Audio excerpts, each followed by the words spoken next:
Peace, everybody. This is Marc Lamont Hill.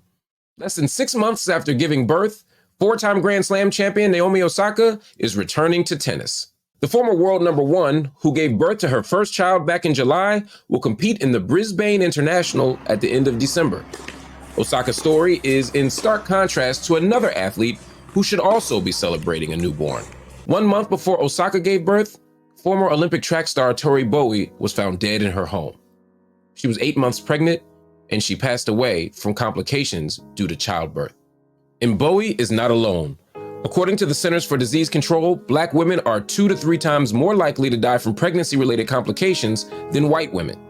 And 80% of maternal deaths are actually preventable. So the question is, why? Why do Black women continue to die more than their white counterparts from something that seems largely preventable? Well, the answer is short and pretty simple. Racism. Let me give you some more data from the National Institutes for Health. They say, while predisposition to underlying health conditions such as hypertension, cardiovascular disease, diabetes, and obesity, when these medical conditions are not present, racial disparities persist. That means that when you control for all the pre-existing conditions, when you accept that there might be some health differences, when all those things are equalized, when you control for money and wealth, Black women still die more. Why? Why does racism continue to prevail even when people have money, resources, and relatively good health? Have you ever heard of a term called weathering?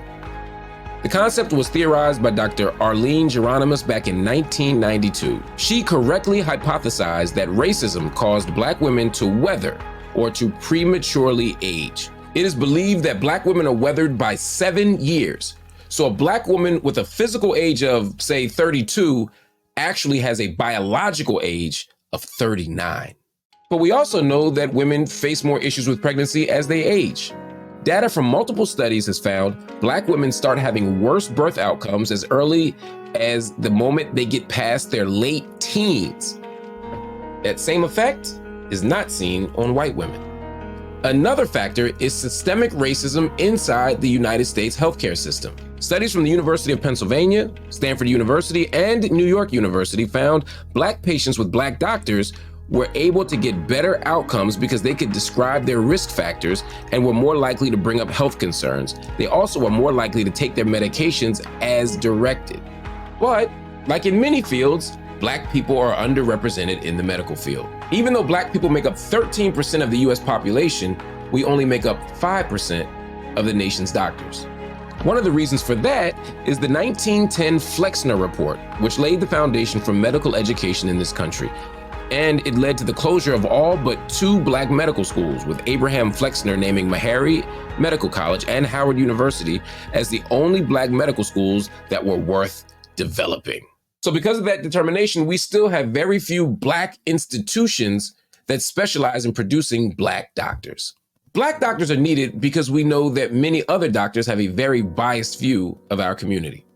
The National Institutes of Health found that half of white medical students and residents thought that Black people had a higher pain tolerance than their white counterparts. That means that they're less likely to give pain medicine to Black people even when they need it. Or when a Black person says they have a pain score of, say, 7, they are actually perceived to actually have a much lower score than a white person who says 7 because they think Black bodies can simply take more pain and more abuse. It goes back to slavery. Multiple studies found doctors are more likely to describe Black patients as non-compliant, agitated, or uncooperative than their white counterparts. And we've seen this with Black women in particular, despite their education and despite their social status. For example, Serena Williams opened up about having blood clots when she gave birth to her first child, and she talked about how she had to push the doctors to test her and to give her a blood thinner because she had concerns that were ignored at first. Over in the UK, writer and broadcaster Candice Brathwaite wrote her best-selling book, I Am Not Your Baby Mother, after she nearly died after the birth of her daughter due to postpartum sepsis. Back in 2016, Kyara Dixon, the daughter-in-law of TV judge Glenda Hatchett, died after giving birth to her son via C-section. According to a lawsuit filed by her husband, the hospital failed to respond to Dixon's internal bleeding in a timely factor. The overturning of Roe v. Wade led to some medical providers leaving red states. There's a shortage of healthcare providers nationwide, but that shortage is especially hard felt in low-income and racially diverse communities, many of which are in those Republican-dominated states. So what can be done about this? Lawmakers in Congress introduced the Black Maternal Health Momnibus Act to increase investments in maternal health care and transportation, nutrition, as well as housing. Some of the 13 bills in the package have passed, but not all of them have. We also need more diversity in the medical field and training so that all doctors, regardless of their race, have less bias when they do their jobs. But as always, Black women are hard at work protecting other Black women, and we need to do the work of helping them make that happen. Earlier this year, Marvel star Teyonah Parris welcomed her first child into the world with an at-home water birth. She had a midwife and a doula as part of her birth team. Now, studies show those who have doulas and midwives are less likely to have a C-section. They're less likely to have preterm birth, and they're less likely to have a few other birth complications. The White House, as well as several states, have enacted measures to cover doulas under health insurance and to train more doulas to be able to enter the field. Earlier this year, Dove partnered with Sister Midwife Productions to create a Black doula directory. But while we wait for policymakers to make slow change, there's more that we can do right now to help our community. If you see a Black student who wants to be a doctor, do what you can to support that dream.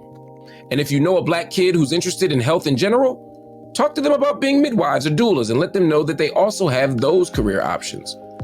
Black women are less likely to be listened to when they go to the doctor. So if you know an expectant mother, do not let her go to the doctor alone. And brothers, it's time for us to step up too. We need to make sure that we accompany women to every single doctor appointment. When they say something, we need to make sure that their voice is heard, but we also need to amplify their voice by supporting them vocally. We can't just be silent in the room. It's not good enough. And if you're eligible to vote, make sure that every election, your voice is heard. We need policies and people who will advance the interests of Black mothers. We need leaders in place who understand that Black mothers matter.